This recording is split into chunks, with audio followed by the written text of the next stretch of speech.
नमस्कार, मैं हरी। आप देख रहे हैं डिजिटल न्यूज झारखंड। आइए जानते हैं झारखंड के प्रमुख खबरों के बारे में। इससे पहले से छोटी सी निवेदन की अगर आप चैनल में नए हैं तो चैनल को सब्सक्राइब अवश्य कर लें ताकि झारखंड की हर छोटी बड़ी खबर आप तक पहुंचा सकें। तो चलिए शुरू करते हैं आज की पहली और बड़ी खबर से। एक्शन में सीएम हेमंत सोरेन अवैध खनन और साइबर क्राइम पर रोक के लिए आला अफसरों को दिए कड़ा निर्देश। दरअसल आपको बता दूं, मुख्यमंत्री हेमंत सोरेन ने कहा कि झारखंड में बेहतर लॉ एंड ऑर्डर सरकार की सर्वोच्च प्राथमिकताओं में एक है। सुनियोजित अपराध को रोकने के लिए एक्शन प्लान तैयार कर चिन्हित अपराधियों पर कड़ी से कड़ी कार्रवाई करें। क्राइम कंट्रोल के लिए अपराधियों में पुलिस का भाई होना जरूरी है। अवैध खनन और साइबर क्राइम पर लगाम लगाना जरूरी है। इस दिशा में सख्त कदम उठाएं। वे मंगलवार को झारखंड मंत्रालय में आला अफसरों के साथ उच्च स्तरीय समीक्षा बैठक कर रहे थे। आपको बता दें, मुख्यमंत्री ने पुलिस अधिकारियों को निर्देश दिया है कि झारखंड में अवैध माइनिंग पर हर हाल में रोक लगाएं। अवैध माइनिंग की वजह से राज्य की छवि धूलमिल होती है। नदियों से अवैध बालू उठाव पर भी रोक लगाएं। इससे नदियों का अस्तित्व खतरे में है। अब नदियों से बालू की जगह मिट्टी भी उठाई जा रही है। अवैध माइनिंग पर विशेष कार्य योजना बनाकर रोक लगाएं। और वहीं इधर सीएम हेमंत सोरेन ने कहा कि साइबर अपराध पर रोक लगाना चुनौती बन गई है। मुख्यमंत्री के समक्ष पुलिस अधिकारियों ने झारखंड साइबर क्राइम को ऑर्डिनेशन सेंटर स्थापित करने की जरूरत बताई। मुख्यमंत्री ने पुलिस अधिकारियों को निर्देश दिया है कि साइबर अपराध से निपटने के लिए स्ट्रॉन्ग सेटअप तैयार करें। जल्द से जल्द टेक्निकल सेल का गठन करें। टेक्निकल ऑफिसर की तैनाती करें। पुलिस पदाधिकारियों ने सीएम को बताया कि प्रतिबंधित ऐप के जरिए 330 साइबर अपराधियों पर एफआईआर दर्ज कराई गई है। 1281 साइबर अपराधियों को गिरफ्तार किया गया है। वहीं 3493 सिम कार्ड एवं 2524 मोबाइल जब्त किया गया है। मुख्यमंत्री ने नशे पर नकेल और अफीम की खेती पर रोक के लिए कड़े कदम उठाने को कहा है। झारखंड में मंत्रिमंडल का विस्तार 5 दिसंबर को कांग्रेस में सुलझा। मंत्रियों का पेश दोपहर 12:30 बजे राजभवन में हो सकता है शपथ ग्रहण। दरअसल आपको बता दूं, झारखंड की नई सरकार के मंत्री का पेच सुलझ गया है। मंत्रिमंडल का विस्तार 5 दिसंबर को हो सकता है। सूत्रों के अनुसार बुधवार को राजभवन में मंत्रियों की लिस्ट सौंप दी जाएगी। गुरुवार दोपहर 12:30 बजे राजभवन में ही शपथ ग्रहण समारोह हो सकता है। आपको बता दूं, सीएम हेमंत सोरेन ने 28 नवंबर को रांची के मोरहाबादी मैदान में अकेले शपथ ग्रहण लिया था। कांग्रेस के मंत्रियों का नाम तय नहीं होने के कारण मंत्रिमंडल की शपथ नहीं हो सकी थी। और वहीं बताया जा रहा है कि हेमंत सोरेन की नई सरकार में पुराने फॉर्मूले को ही बरकरार रखा जाएगा। जेएमएम के 6, कांग्रेस के 4 और राजद की ओर से 1 विधायक मंत्री बनेंगे। इस बार कांग्रेस विधायक दल का नेता और मंत्री पद का अलग अलग विधायकों को देने की तैयारी में है। भाकपा माले सरकार में शामिल नहीं होगा। वहीं आपको बता दूं कि जेएमएम कोटे से मंत्री पद के लिए रामदास सोरेन, दीपक बिरुवा, मथुरा महतो, हफीजुल हसन का नाम आगे चल रहा है। साथ ही लुईस मरांडी और भवनाथपुर से जीते अनंत प्रताप देव का नाम भी चर्चा में है। लुईस मरांडी को मंत्री बनाकर हेमंत एक साथ महिला, आदिवासी, क्रिश्चियन और संथाल को साधेंगे। वहीं मिथिलेश ठाकुर की हार के बाद फॉरवर्ड कोटे से अनंत प्रताप देव की किस्मत खुल सकती है। और वहीं कांग्रेस के भीतर मंत्री पद को लेकर विमर्श चल रहा है। इसमें क्षेत्र समीकरण, जाति समीकरण और महिला समीकरण को देखा जा रहा है। इसके अलावा नए चेहरों के साथ ही पुराने चेहरों पर भी विचार किया जा रहा है। पुराने चेहरों में रामेश्वर उरांव, दीपिका पांडे सिंह, इरफान अंसारी शामिल है, जबकि नए चेहरे में जय मंगल सिंह, रामचंद्र सिंह, ममता देवी, नमन विकसल कोंगाड़ी के नाम चर्चा में है। और वहीं राजद कोटे से एक विधायक को मंत्री पद दिया जाएगा। सुरेश पासवान को राजद विधायक दल का नेता बनाया गया है। उनके ही मंत्री बनने की प्रबल संभावना है। हालांकि प्रदेश अध्यक्ष संजय सिंह यादव और प्रधान महासचिव संजय प्रसाद यादव भी दावेदारों की सूची में है। मनी लॉन्ड्रिंग मामले में हेमंत सोरेन को आज पेशी होने का आदेश। पीएमएलए कोर्ट ने लिया एक्शन। दरअसल आपको बता दूं, झारखंड के मुख्यमंत्री हेमंत सोरेन की मुश्किलें बढ़ सकती है। ईडी के समन का उल्लंघन करने के मामले में पीएमएलए कोर्ट ने हेमंत सोरेन को 4 दिसंबर बुधवार यानी कि आज पेश होने का निर्देश दिया है। दरअसल सोरेन को रांची के बरगाई सर्कल में 8.86 एकड़ भूमि घोटाला से संबंधित मनी लॉन्ड्रिंग मामले में 10 समन भेजे गए थे। ईडी ने फरवरी 2024 में हेमंत सोरेन द्वारा एजेंसियों के समन की अवहेलना करने पर सीजेएम कोर्ट में मामला दर्ज किया था। कोर्ट ने 4 मार्च को धारा 174 के तहत संज्ञान लिया। बाद में 5 जून को मामला पीएमएलए कोर्ट में ट्रांसफर कर दिया गया। व्यक्तिगत उपस्थिति से छूट की हेमंत सोरेन की याचिका 26 नवंबर 2024 को ही खारिज हो चुकी है, जिसके कारण आज हेमंत सोरेन को पीएमएलए कोर्ट में हाजिर होने का निर्देश दिया गया है। झारखंड के पूर्व सीएम अर्जुन मुंडा के भाई भीमसेन मुंडा का निधन। सीएम हेमंत सोरेन ने भी जताया दुख। दरअसल आपको बता दूं, झारखंड के पूर्व मुख्यमंत्री अर्जुन मुंडा के बड़े भाई भीमसेन मुंडा का मंगलवार 3 दिसंबर की सुबह टाटा मोटर्स अस्पताल में निधन हो गया। भीमसेन मुंडा लंबे समय से बीमार चल रहे थे। अर्जुन मुंडा ने अपने सोशल मीडिया हैंडल एक्स पर पोस्ट कर इनकी जानकारी दी। उन्होंने कहा कि भारी मन से बताना पड़ रहा है कि मेरे अभिभावक, मेरे बड़े भाई आदरणीय भीमसेन मुंडा जी अब हमारे बीच नहीं रहे। उन्होंने कहा वह पीड़ा असहनीय है और उनकी कमी कोई पूरा नहीं कर सकता है। वह लंबे समय से बीमारी से संघर्ष कर रहे थे और 3 दिसंबर की सुबह हम सभी को छोड़कर चले गए। बता दें कि कल ही दिल्ली से एयर एम्बुलेंस के जरिए जमशेदपुर लाया गया, जहां जमशेदपुर के टाटा मोटर्स हॉस्पिटल में एडमिट करवाया गया था और 3 दिसंबर की सुबह उनका निधन हो गया। आपको बता दूं, सीएम हेमंत सोरेन ने भी भीमसेन मुंडा के निधन पर दुख जताया है। उन्होंने अपने सोशल मीडिया हैंडल एक्स पर पोस्ट कर कहा, राज्य के पूर्व मुख्यमंत्री अर्जुन मुंडा के भाई भीमसेन मुंडा के निधन की सूचना मिलने से मन बहुत दुखी है। शोक संतप्त परिवार के प्रति गहरी संवेदना व्यक्त करता हूं और मरांग गुरु से दिवंगत आत्मा को शांति प्रदान करने की कामना करता हूं। और इधर भारतीय जनता पार्टी के नेता रघुवर दास ने भी भीमसेन मुंडा के निधन पर दुख जताते हुए कहा, झारखंड के पूर्व मुख्यमंत्री और पूर्व केंद्रीय मंत्री अर्जुन मुंडा के बड़े भाई भीमसेन मुंडा के निधन की दुखद सूचना मिली। महाप्रभु जगन्नाथ जी दिवंगत आत्मा को अपने निजी धाम में स्थान दें और उनके परिजनों को यह पीड़ा सहन करने की शक्ति प्रदान करें।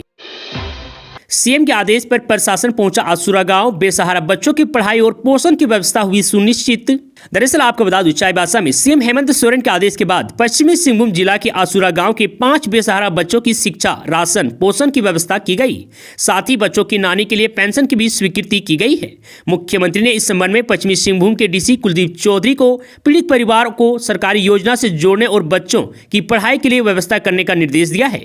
इस संबंध में पश्चिमी सिंहभूम के डीसी कुलदीप चौधरी ने बताया कि प्रखंड विकास पदाधिकारी ने असुरा गांव जाकर पीड़ित परिवार से मुलाकात की है। इस दौरान पता चला है कि बच्चों का ना तो आधार कार्ड है और ना ही जन्म प्रमाण पत्र है। बुजुर्ग नानी को पूर्व में पेंशन मिलती थी, जो किसी कारणवश बंद हो गई है। पेंशन के कागजात भी कहीं खो गए हैं। वीडियो ने बच्चों का जन्म प्रमाण पत्र और आधार पंजीयन की व्यवस्था सुनिश्चित की जा रही है। उन्होंने बताया कि एक बच्चा 4 माह का है, उनका पालन पोषण उनकी चाची द्वारा की जा रही है। उक्त परिवार को आंगनबाड़ी से मिलने वाले पोषक पूरक आहार उपलब्ध करवाने के लिए सहायिका को निर्देश दिया गया है। आपको बता दूं, इसके साथ ही 3 बच्चों का नामांकन स्थानीय विद्यालय और 1 बच्चे का नामांकन आंगनबाड़ी में करवाने की प्रक्रिया और सामाजिक सुरक्षा योजना से जोड़ने के लिए सभी प्रकार के कागजात को भी उक्तन किया जा रहा है। झारखंड में सरकारी नौकरी, जेपीएससी और जेएसएससी से 1 महीने में हजारों पदों पर होगी नियुक्तियां। झारखंड के सरकारी विभागों में खाली पड़े पदों को तेजी से भरने की कवायद राज्य सरकार ने शुरू कर दी है। सरकार का कामकाज लगातार दूसरी बार संभालने के बाद मुख्यमंत्री हेमंत सोरेन ने प्राथमिकता सूची में रोजगार को रखा है, जिसके तहत पिछले दिनों अधिकारियों को निर्देशित किया जा चुका है। आपको बता दूं, इसके तहत 15 जनवरी तक राज्य में करीब 40,000 भर्तियां होगी। जिन पदों पर नियुक्तियां की जाएगी, इनमें सर्वाधिक पद शिक्षकों के हैं, जो जेएसएससी द्वारा सुप्रीम कोर्ट का फैसला आते ही भरा जाएगा। आपको बता दूं कि राज्य सरकार ने इस संबंध में सुप्रीम कोर्ट द्वारा लगाए गए स्टे को हटाने का आग्रह किया है। इसके अलावा विवादों में रही सीजीएल परीक्षा का भी रिजल्ट जल्द जारी होगा। आपको बता दूं कि जेपीएससी के द्वारा 11वीं से 13वीं सिविल सेवा मुख्य परीक्षा का रिजल्ट भी जारी करने की तैयारी की गई है। इतना ही नहीं, समयबद्ध परीक्षा आयोजित करने के उद्देश्य से 2025 में होने वाली प्रतियोगिता परीक्षा को लेकर जेएसएससी और जेपीएससी के द्वारा इसी महीने के अंत तक परीक्षा कैलेंडर जारी किया जाएगा। आपको बता दूं कि सरकार का निर्देश मिलने के बाद जेपीएससी और जेएसएससी इन दिनों परीक्षा कैलेंडर तैयारी करने में जुटा हुआ है। आपको बता दूं, झारखंड कर्मचारी चयन आयोग और झारखंड लोक सेवा आयोग में करीब 1 दर्जन परीक्षा लंबित हैं। दोनों आयोग के द्वारा जारी कुछ परीक्षाएं आयोजित हो चुकी है, तो कुछ अभी होनी बाकी है। ऐसे में इन परीक्षाओं को जल्द से जल्द रिजल्ट जारी करने का निर्देश दिया गया है। मुख्यमंत्री के निर्देश के बाद सरकारी नौकरी की आस लगाकर तैयारी में जुटे छात्रों में एक नई उम्मीद जग गई है। जेएसएससी ने जारी किया रिवाइज आंसर की, जल्द जारी हो सकता है परिणाम। दरअसल आपको बता दूं, जेएसएससी सीजीएल आने की झारखंड स्नातक योग्यताधारी संयुक्त प्रतियोगिता परीक्षा को लेकर एक बड़ा अपडेट आया है। बता दें कि यह परीक्षा 21 और 22 सितंबर को हुई थी, लेकिन उसके बाद छात्रों ने पेपर लीक का मामला दर्ज करवाया था, जिसकी वजह से इसके परिणामों को रोक दिया गया था। आपको बता दूं कि इस परीक्षा के बाद पहले एक प्रोविजनल आंसर की आई थी और उसके बाद एक फाइनल आंसर की जारी किया गया था, लेकिन फाइनल आंसर की में भी उम्मीदवारों ने कुछ प्रश्नों पर आपत्ति जताई थी, जिसके बाद उन्हें चेक करने के लिए स्पेशल कमेटी गठन किया गया था। आपको बता दूं कि आज उन सभी प्रश्नों की जांच करने के बाद 4 विषयों खोट्ठा, नागपुरी, संथाली और कुडुक के लिए एक रिवाइज आंसर की जारी किया गया है। तो आप सभी वेबसाइट पर जाकर अपने अपने आंसर चेक कर सकते हैं। और वहीं आपको बता दूं कि मीडिया रिपोर्ट के अनुसार 10 से 15 दिसंबर तक सभी के परिणाम जारी किए जा सकते हैं। मलेशिया से वापस लौटेंगे झारखंड के 52 मजदूर, 11 से 20 दिसंबर तक घर वापसी। दरअसल आपको बता दूं, मलेशिया की राजधानी कुआलालंपुर में फंसे झारखंड के 52 मजदूरों और उनके परिजनों के लिए अच्छी खबर है। भारत सरकार ने इनकी वापसी की तैयारी शुरू कर दी है। कुछ कानूनी प्रक्रिया पूरी की जा रही है। इसके बाद सबको 11 से 20 दिसंबर तक वापस देश लाया जाएगा। यह जानकारी गिरिडीह सांसद ने दी है। उन्होंने सोशल मीडिया एक्स में लिखा, मजदूरों के फंसने के मामले को सोमवार को संसद में नियम 377 के तहत सभा पटल रखा गया था। भारत सरकार ने संसद में बताया है, सभी मजदूरों को मलेशिया की राजधानी कुआलालंपुर स्थित भारतीय दूतावास में रखा गया गया है। कुछ कानूनी प्रक्रिया पूरी की जा रही है, इसके बाद तय तिथि पर इन मजदूरों को देश वापस लाया जाएगा। आपको बता दूं, मलेशिया में फंसे राज्य के 52 मजदूरों में सबसे अधिक मजदूर हजारीबाग जिले के हैं। हजारीबाग जिले के टाटी झरिया के 16 और विष्णुगढ़ के 11 मजदूर शामिल हैं। इसके अतिरिक्त गिरिडीह जिले के बगोदर के 7, बोकारो के गोमिया के 18 हैं। इनके साथ उड़ीसा, उत्तर प्रदेश और तेलंगाना के मजदूर भी हैं। उनकी भी घर वापसी होगी। मैया सम्मान योजना के लाभुकों के खाते में ट्रांसफर होंगे 2500 रुपये, झामो की शुभकामनाएं। दरअसल आपको बता दूं, मैया सम्मान योजना के लाभुकों के लिए खुशखबरी है। दिसंबर माह की 11 तारीख को लाभुकों के खाते में 2500 रुपये ट्रांसफर हो जाएंगे। झामो नेता सुप्रियो भट्टाचार्य ने शुभकामनाएं देते हुए कहा है कि कमिटमेंट के मुताबिक हेमंत सरकार ने 2500 रुपये प्रतिमाह देने के प्रस्ताव को स्वीकृत कर दिए हैं। 11 दिसंबर को बैंक खाते में खटाखट सभी महिलाओं के खाते में 2500 रुपये आएंगे। निर्माणाधीन मेकॉन सीमेंट टोली फ्लाईओवर का सीएम हेमंत सोरेन ने किया औचक निरीक्षण। दरअसल आपको बता दूं, सत्ता संभालने के बाद मुख्यमंत्री हेमंत सोरेन पूरे एक्शन में हैं। सोमवार को राज्य के आला अधिकारियों के साथ उच्च स्तरीय बैठक के बाद मंगलवार को अचानक राजधानी रांची में मेकॉन चौक से सिमटोली चौक तक बन रहे निर्माणाधीन फ्लाईओवर का निरीक्षण करने पहुंचे। सीएम के औचक निरीक्षण की खबर मिलते ही निर्माणाधीन स्थल पर अधिकारी भी भागे पहुंचे। निरीक्षण के दौरान मुख्यमंत्री ने फ्लाईओवर के निर्माण कार्य की प्रगति का जायजा लिया और संबंधित अधिकारियों से फ्लाईओवर के बारे में जानकारी ली।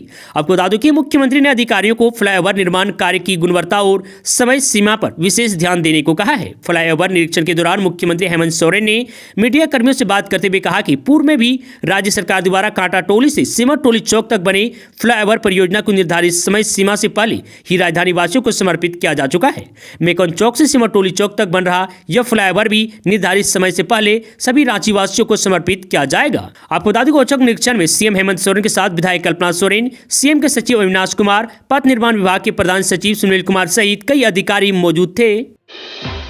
मुंबई से देवनागरी तक सीधी हवाई सेवा शुरू, देवघर पहुंची पहली फ्लाइट। लोगों ने कहा यह हवाई सेवा यात्रियों को काफी राहत पहुंचाएगी। दरअसल आपको बता दूं, मुंबई से देवघर की सीधी हवाई सेवा शुरू हो चुकी है। मंगलवार दोपहर को 1 बजे इंडिगो की पहली फ्लाइट मुंबई से देवघर पहुंची, जहां वाटर कैनन सैल्यूट से स्वागत किया गया।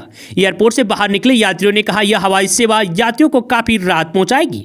करीब 180 यात्रियों को लेकर पहली फ्लाइट मुंबई से देवघर पहुंची। देवघर पहुंचने पर लोगों ने बाबा बैजनाथ धाम की धरती को नमन किया और कहा कि प्रधानमंत्री नरेंद्र मोदी के कारण यह संभव हो पाया है। फ्लाइट से देवघर पहुंचे बमपास टाउन निवासी मिथिलेश शर्मा ने बताया कि मुंबई की हवाई सेवा शुरू होने से देवघर समेत पूरे संथाल परगना, बिहार का भागलपुर, बांका, जमुई समेत आसपास के कई जिलों के यात्रियों को सहूलियत होगी। और वहीं मुंबई से देवघर पहुंचे संतोष दुबे ने कहा, मैं भागलपुर का निवासी हूं और मेरी जो भी यात्रा होती थी वो भाया कोलकाता होती थी, अब काफी नजदीक हो जाएगी। और मेरी बगल सीट में एक 75 साल की बुजुर्ग महिला बैठी थी जो आगरा की रहने वाली है। वो मुंबई से सीधी फ्लाइट होने की वजह से आज बाबा बैजनाथ धाम की पूजा करने के लिए देवघर पहुंची। मुंबई में बहुत सारे लोग यहाँ के रहते हैं, अब उन्हें यहाँ आने में 2 से ढाई घंटे ही लगेंगे। साथ ही देवघर के अगल बगल के 10 से 12 जिलों के निवासी को भी इसका फायदा मिलेगा। हाईकोर्ट ने स्कूली शिक्षा एवं साक्षरता विभाग के सचिव व माध्यमिक शिक्षा निर्देशक के वेतन भुगतान पर अगले आदेश तक लगाई रोक। दरअसल आपको बता दूं, शिक्षक पद पर नियुक्त होने के बाद सेवा का अनुमोदन नहीं होने से वेतन नहीं मिलने से संबंधित दीपक प्रसाद एवं रसीम प्रसाद की अलग अलग अवमानना याचिका की सुनवाई झारखंड हाईकोर्ट में हुई। आपको बता दूं, हाईकोर्ट के न्यायमूर्ति संजय प्रसाद की कोर्ट ने एकल पीठ के आदेश का पालन नहीं होने सचिव स्कूली शिक्षा एवं साक्षरता विभाग एवं निर्देशक माध्यमिक शिक्षा के वेतन भुगतान पर अगले आदेश तक के लिए रोक लगा दी गई है। साथ ही डायरेक्टर माध्यमिक शिक्षा की अदालत में सशरीर उपस्थिति से छूट एवं सचिव स्कूली शिक्षा एवं साक्षरता विभाग की ओर से समुचित शोकॉज दाखिल करने के लिए 10 दिनों का समय मांगे जाने से संबंधित हस्तक्षेप याचिका को खारिज कर दिया है। कोर्ट ने मामले की अगली सुनवाई 3 जनवरी 2025 निर्धारित की है। कोर्ट ने दीपक कुमार एवं रसीम प्रसाद की ओर से अवमानना याचिका पर सुनवाई करते हुए यह आदेश दिया है कि अगली सुनवाई में कोर्ट ने सचिव स्कूली शिक्षा एवं निर्देशक माध्यमिक शिक्षा और कि अगली सुनवाई में कोर्ट ने सचिव स्कूली शिक्षा एवं निर्देशक माध्यमिक शिक्षा और डिस्ट्रिक्ट एजुकेशन ऑफिसर रांची को अदालत में सशरीर उपस्थित होने का निर्देश दिया है। राज्य के सरकारी स्कूलों में पढ़ने वाले सभी छात्र छात्राओं का होगा यूनिक आईडी कार्ड। दरअसल आपको बता दूं, देवघर जिले के छात्रों का ऑटोमेटेड एकेडमिक काउंटर रजिस्ट्री बनेगा जो आधार कार्ड की भांति छात्रों की पहचान बनेगा। राज्य शिक्षा परियोजना निर्देशक ने राज्य के सभी डीओ व डीएसई और समग्र शिक्षा को पत्र जारी कर यूडायस प्लस पोर्टल के माध्यम से छात्र छात्राओं का अपार आईडी बनाने का निर्देश दिया है। इस निर्देश के तहत सभी कोटि व प्रबंधन के विद्यालय में विशेष अभियान चलाए जाने का भी निर्देश दिया है। अभियान के तहत विद्यालय की ओर से आयोजित किए जाने वाले पेरेंट्स टीचर मीटिंग के दौरान अभिभावकों से संशोधित सहमति पत्र भौतिक रूप से उपलब्ध करवाया जाएगा। वही बताया गया कि प्रत्येक मीटिंग में अपार के विषय पर 15 से 20 मिनट का जागरूकता पत्र आयोजित कर छात्रों और उनके अभिभावकों को विस्तृत जानकारी दें ताकि लोगों में किसी प्रकार की कोई गलतफहमी न रहे। वहीं वीडियो व अन्य आवश्यक दस्तावेज के जरिए अपार के विषय में प्रस्तुति देने को कहा है। परियोजना निदेशक ने सभी बच्चों के माता पिता व उनके अभिभावकों से उनके बच्चों के अपार आईडी निर्माण के लिए संशोधित सहमति पत्र पर हस्ताक्षर करवाकर आवश्यक रूप से एकत्र करने को कहा है। यह जानकारी डीओ विनोद कुमार ने दी है। आपको बता दूं कि छात्र व उनके माता पिता या अभिभावक CHC से बच्चे के अपार आईडी का प्रिंट आउट भी ले सकते हैं। साथ ही आईडी निर्माण की प्रक्रिया से संबंधित किसी भी सहायता के लिए छात्र व उनके अभिभावक helpline number 1800-889-3511 toll free number पर संपर्क कर सभी जानकारी प्राप्त कर सकते हैं। पूर्व मंत्री आलमगीर आलम को तगड़ा झटका, आरोप मुक्त करने की गुहार खारिज। दरअसल आपको बता दूं, पूर्व मंत्री आलमगीर आलम को मंगलवार को बड़ा झटका लगा। ईडी कोर्ट ने उनके आरोपों से मुक्त करने के लिए दायर डिस्चार्ज अर्जी मंगलवार को खारिज कर दी। सोमवार को सुनवाई पूरी करने के बाद कोर्ट ने फैसला सुरक्षित रख लिया था। आलमगीर आलम ने मामले में खुद को निर्दोष बताते हुए 25 नवंबर को याचिका दाखिल की थी। PMLA विशेष न्यायाधीश PK शर्मा की अदालत ने मंगलवार को डिस्चार्ज पिटीशन खारिज करने का फैसला सुनाया। इससे पूर्व सोमवार को सुनवाई पूरी करने के बाद कोर्ट की ओर से फैसला सुरक्षित रख लिया गया था। आलमगीर आलम ने 25 नवंबर को डिस्चार्ज पिटीशन दाखिल की थी। सुनवाई के दौरान आलमगीर आलम की ओर से कहा गया था कि उनके खिलाफ जो भी आरोप लगाए गए हैं वो पूरी तरह से निराधार है, जबकि ईडी की ओर से पक्ष रखते हुए विशेष लोक अभियोजक शिव कुमार काका ने कहा था कि मामले में अभियोजन शिकायत चार्जशीट दाखिल है जिसमें ठोस साक्ष्य हैं। बांग्लादेश में हिंदुओं पर हो रहे हमले के खिलाफ देवघर में आक्रोश रैली, भाजपा और हिंदू संगठनों ने जताया विरोध। दरअसल आपको बता दूं, बांग्लादेश में हिंदुओं पर हो रहे लगातार अत्याचार की खबर को देखते हुए जहां पूरे देश में विरोध हो रहा है, वहीं देवघर में भी हिंदू संगठन और भारतीय जनता पार्टी के द्वारा विरोध किया जा रहा है। इसी को लेकर देवघर में मंगलवार को क्लब ग्राउंड से लेकर समाहरणालय तक रैली निकाली गई, जिसमें हजारों की संख्या में लोगों ने भाग लिया। आपको बता दें, इस रैली में शामिल भारतीय जनता पार्टी के वरिष्ठ नेता सह पूर्व विधायक नारायण दास ने कहा कि जिस तरह से बांग्लादेश में हिंदुओं पर अत्याचार हो रहा है वह निंदनीय है। वहीं हिंदू संगठन के नेता उमाकांत राय ने कहा कि जिस तरह बांग्लादेश में हिंदुओं के साथ दुर्व्यवहार किया जा रहा है यह हम हिंदुओं के लिए शर्मनाक है। एक तरफ विश्व में जहां हिंदू की संख्या कम हो रही है, वहीं बांग्लादेश जैसे देशों में हिंदुओं के साथ हो रहा दुर्व्यवहार कहीं न कहीं सनातन धर्म पर सीधा खतरा है। इस रैली में बांग्लादेश के हिंदुओं के समर्थन में आए स्वामी गोपाल दास ने कहा कि एशिया महादेश में हिंदुओं की संख्या लगातार कम हो रही है, क्योंकि पाकिस्तान और बांग्लादेश जैसे देशों में हिंदुओं का धर्म परिवर्तन कराया जा रहा है। इसके अलावा रैली में शामिल भाजपा के नेताओं और हिंदू संगठन के लोगों ने कहा कि एक तरफ झारखंड में बांग्लादेशी घुसपैठ घुसकर आदिवासियों की संख्या को कम कर रहे हैं, दूसरी ओर बांग्लादेश में अल्पसंख्यक के रूप में जो हिंदू रह रहे हैं उन्हें भी कम करने का प्रयास किया जा रहा है। ऐसे में पूरे विश्व में हिंदुओं की संख्या कम हो जाएगी और सनातन धर्म पर यह सीधा प्रहार होगा। वहीं बांग्लादेश के हिंदुओं के समर्थन में आए लोगों ने कहा कि सनातन धर्म को बचाने के लिए आज देवघर के बाबा बैद्यनाथ धाम की धरती पर रैली के माध्यम से यह प्रयास किया जा रहा है कि झारखंड के संथाल परगना में रह रहे बांग्लादेशी घुसपैठ को चिन्हित कर उस पर कार्रवाई की जाए ताकि हिंदू और सनातन की संख्या कम होने से बचाया जा सके। और वही सभी अधिकारियों को ज्ञापन सौंपा और संथाल में आए बांग्लादेशी पर कार्रवाई को लेकर आग्रह किया है।